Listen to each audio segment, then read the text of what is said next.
요거는 그 민주당 홈페이지죠. 예, 민주당 홈페이지이고 그리고 부동산 특별위원회, 줄여서 부동산 특위라고 하는데 거기에 이렇게 자료가 하나 나왔어요. 오늘 그 자료가 요겁니다. 부동산 특위에서 이제 나온 건데, 서민 무주택자의 내 집 마련을 위한 수도권 주택 공급 방안 해서 여기에 고덕 신도시가 언급이 되거든요.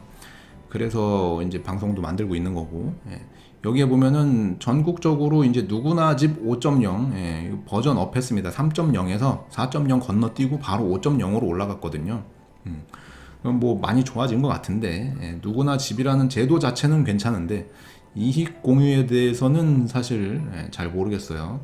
이게 그 제가 며칠 전에 얘기했던 이익 공유 방식하고, 저번 주에 얘기했던 이익 공유 방식하고 오늘 나오는 이익 공유 방식하고 좀 다른데 어떤 게 맞는지 모르겠습니다만, 여기는 이익 공유를 하는 방식입니다.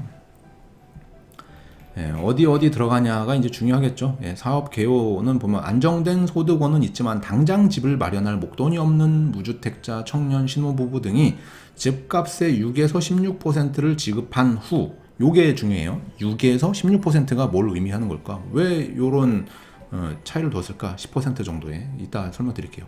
10년간 시세의 80에서 85% 수준의 임대료를 내며 거주하고 입주 시 확정된 집값으로 분양받을 수 있는 제도 좋습니다.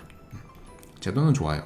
뭐 모델 뭐 이렇게 분양 임대료 시세 차익 뭐 이렇게 나오는데, 기존 분양 전환 임대 뭐 해가지고 예시로 나옵니다. 시행사가 기존에 3.0일 때는 독점을 했었대요. 그리고 시세 차익을 공유하는 그런 것들이 이제 나와 있고, 발생한 10년 임대 후 분양 전환 시 발생한 시세 차익은 사업 시행자가 독식한 반면, 예전 3.0일 때 누구나 집의 경우 사업 시행자는 적정 가격의 10%만 취하고 이후 시세 차익은 입주자가 취하는 구조라고 되어 있잖아요.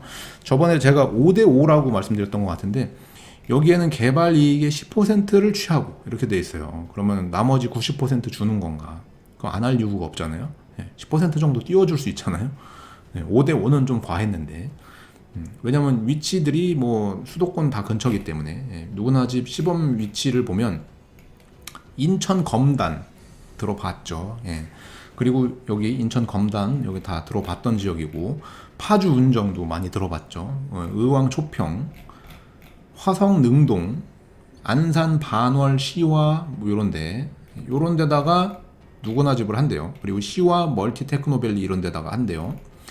혹은 대충 다 들어봤던 지명들이면 그만큼 유명한 지역들이거든요. 거기에다가 이걸 해가지고 한 10년, 물론 건축까지 하고, 이게 제대로 될지 모르겠어요. 사전 청약이라. 왜냐면 이따 또 뉴스를 보겠지만 이게 중간에 어떻게 바뀔지 몰라요. 사전 청약은 하고 다른 데 물론 청약도 넣을 수 있지만, 사전 청약을 해놓고 반발 때문에 무산되는 경우가 생기거나 사업이 더 늦어지거나 했으면 의미 없는 거거든요.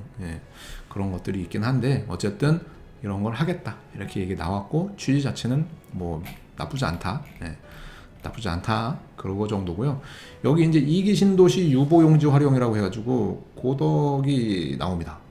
고덕이 이제 여기 나와요. 화성 동탄 2. 여기도 꽤 넓은 부지인데, 요렇게 봤을 때 동탄역이 있고, 여기 이제 IC 있고, 그 옆에 요렇게 유휴 부지가 있고, 동탄 디에트로가 여기 어디쯤에 했었던 거기거든요. 여기에다가 이제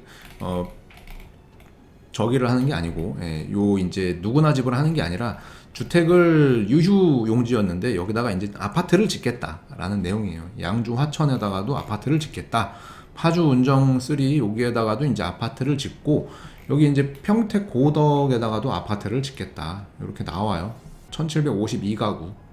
기존에 여기가 이제 해창리역 그런 계획이 있었는데, 우리 단톡방 분들이 굉장히 빨라요. 저도 요거를 원본을 못 찾고 있다가 링크 알려주셔가지고 찾아봤는데, 이게 당초 15페이지에서 16페이지로 뭐 수정된 거 빼고 내용은 똑같거든요. 그래서 위치랑 볼 건데, 여기에 1752가구가 들어가요. 전용 65에서 85면은 이제 33평까지 들어가는 거죠. 24에서 33평 정도.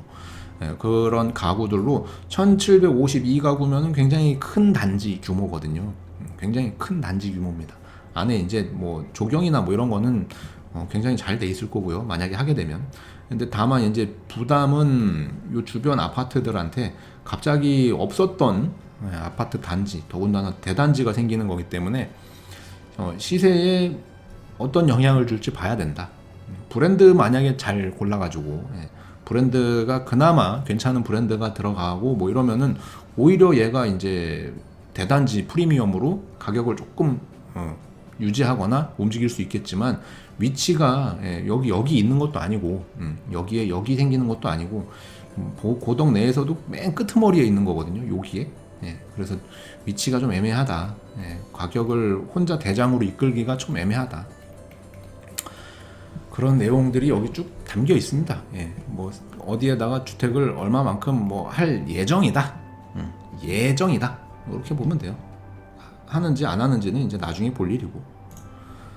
그런 게 오늘 6월 10일 오전에 이렇게 발표가 있었습니다. 어디에 뭘 하겠다, 잘 봐달라, 내년에 잘 찍어달라. 여기 길게 써져 있어요.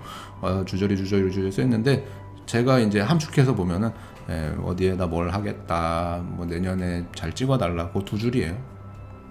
누구나 아직 5.0은 뭐 이렇게 해가지고 6에서 16%인데 왜 저게 6에서 16%냐? 그거는 여기에 이제 나와요. 6%만 내면 되지?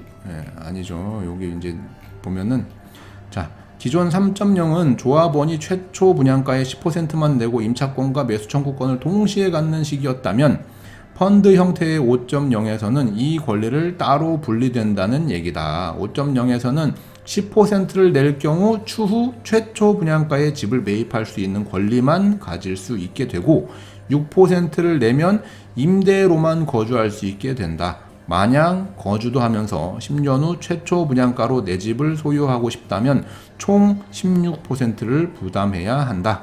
3.0보다 부담해야 할 금액은 뭐 다소 높아진 셈이다. 대신 임대인은 펀드에 넣은 10% 금액에 대한 이익금을 해마다 나눠 가질 수 있고 임차인은 향후 임대인의 집을 매각할 경우 집값 3등분에 대한 이익을 일정 부분 공유받을 수 있다. 뭐 이런 식으로 돼 있어요. 그래서 6에서 16%인데 결국 이 집을 내가 살면서 하려면 16%를 내야 되는구나. 6%는 그냥 임대로만 사는 거구나. 그런 거예요. 그래서 그냥 16%를 내야 된다. 요런 게 약간 숨어 있었다. 근데 그마저도 잘 될지 모르겠다. 평택의 아까 그 유보지 보게 되면 여기거든요. 고덕 국제신도시 공부하신 분들은 많이 아실 만한 곳인데 여기가 이제 고덕 국제신도시가 이렇게 있고 삼성전자, 서정역, 지제역 이렇게 있고요. 그 안에 이제 원래 여기 이제 해창리 여기 생길 거냐 말 거냐 얘기 있었는데 최종적으로 안 한대요. 그래서 여기에다가 이제 아파트를 짓겠다는 거잖아요. 그래서 유보지다 보니까 기존에 이렇게 노란색으로 표시되어 있는 게 아니고 초록색으로 돼 있었잖아요. 요게 근데 요게 아파트가 생긴다. 이렇게 봤을 때 요 땅 모양만 봤을 때 규모적으로는 가장 압도적으로 커요.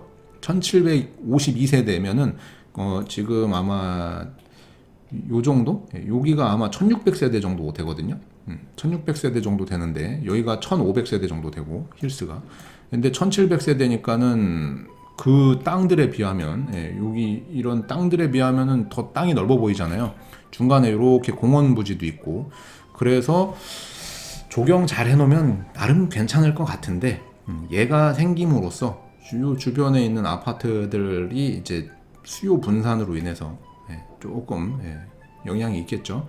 그리고 이제 결정적으로 유보지다 보니까 얘가 만약에 땅값을 싸게 매입해가지고 분양을 싸게 줘버리면은 물론 당연히 주변에 이제 시세 영향을 주고 더군다나 여기에 지금 하늘채 시그니처 수요를 뺏길 수도 있잖아요.